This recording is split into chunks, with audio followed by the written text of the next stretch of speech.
João capítulo 5, versos 39, 40, 46 e 47 é o texto que serve como base para o nosso estudo de hoje, que diz assim: Vocês examinam as escrituras porque julgam ter nelas a vida eterna, e são elas mesmas que testificam de mim. Contudo, vocês não querem vir a mim para ter vida, porque se vocês de fato crescem em Moisés, também creriam em mim, pois ele escreveu a meu respeito. Se porém não creem nos escritos dele, então como crerão nas minhas palavras? Você está no canal Eu Estudo a Lição com o pastor Samuel Camilo. Hoje é segunda-feira, dia 18 de novembro, e o tema que analisaremos, que estudaremos, que vamos esmiuçar dentro do nosso estudo de hoje será o papel autoritativo das Escrituras. Continua com a gente.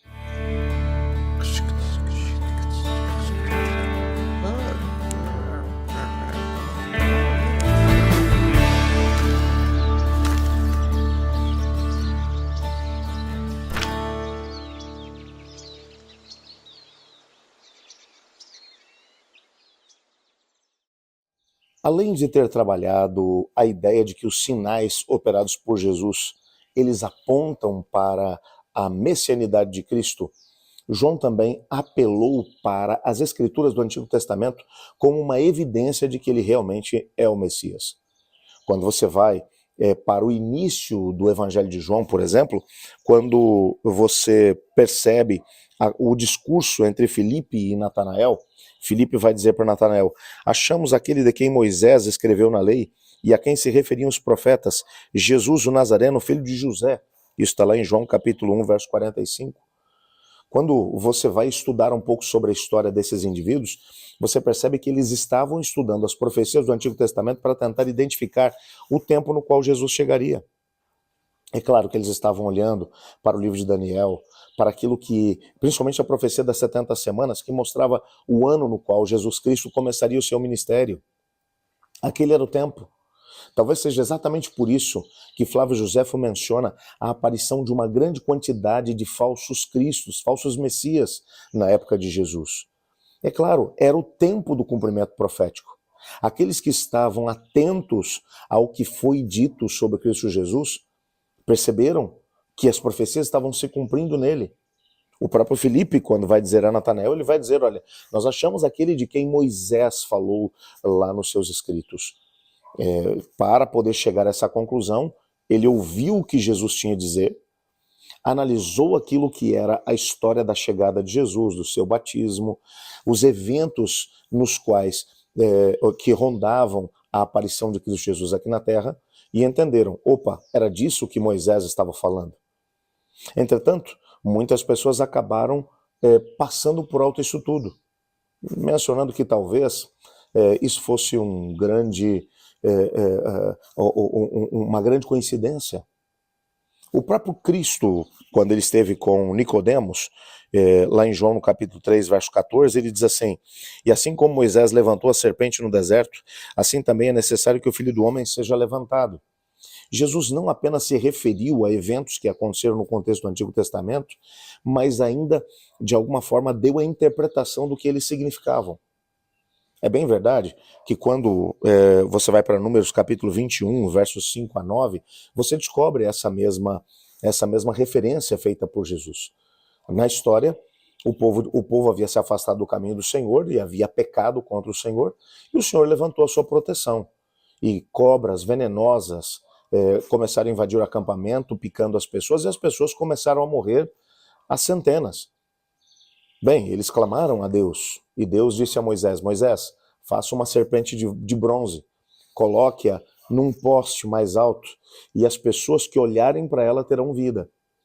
O que é que Deus estava querendo fazer com aquilo? Parece um contrassenso.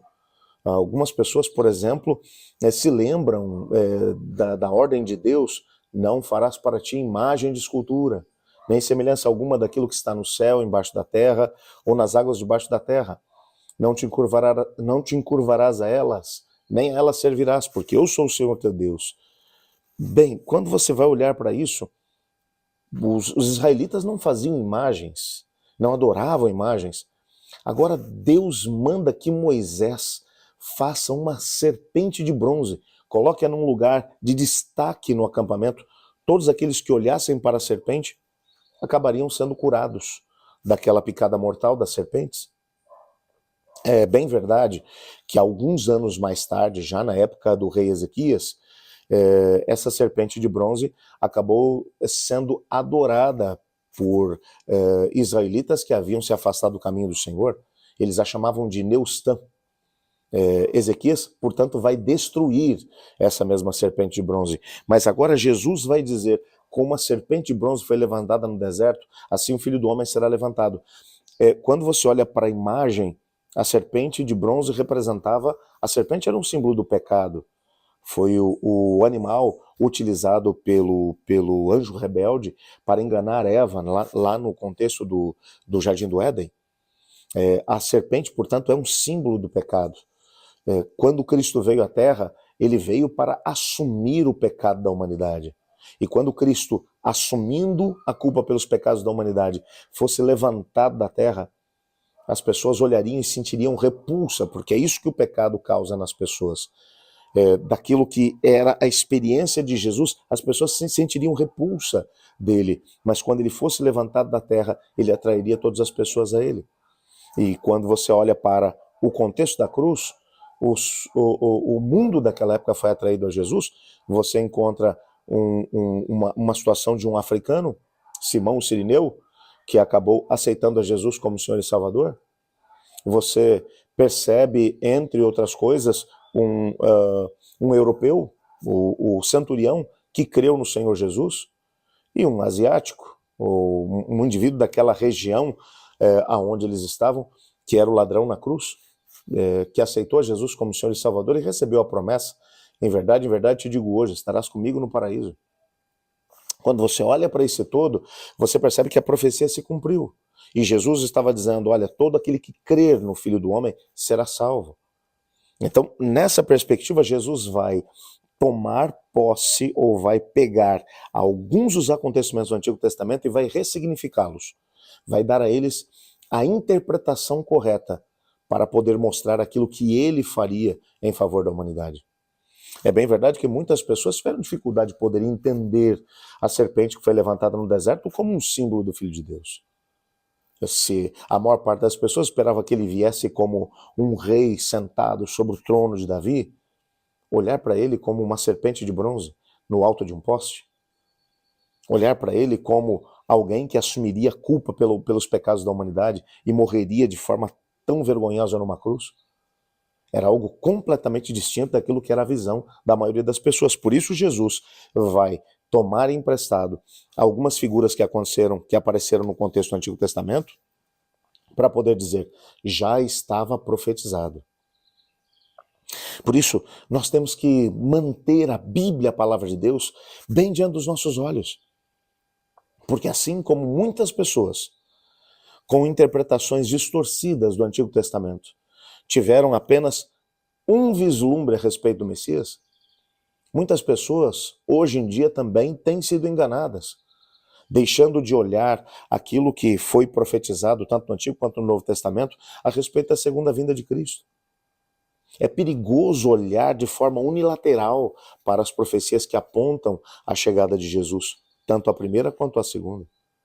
Para entendermos o que terá lugar, nós precisamos realmente estar firmemente alicerçados na Bíblia, a palavra de Deus. Por isso devemos gastar tanto tempo com ela.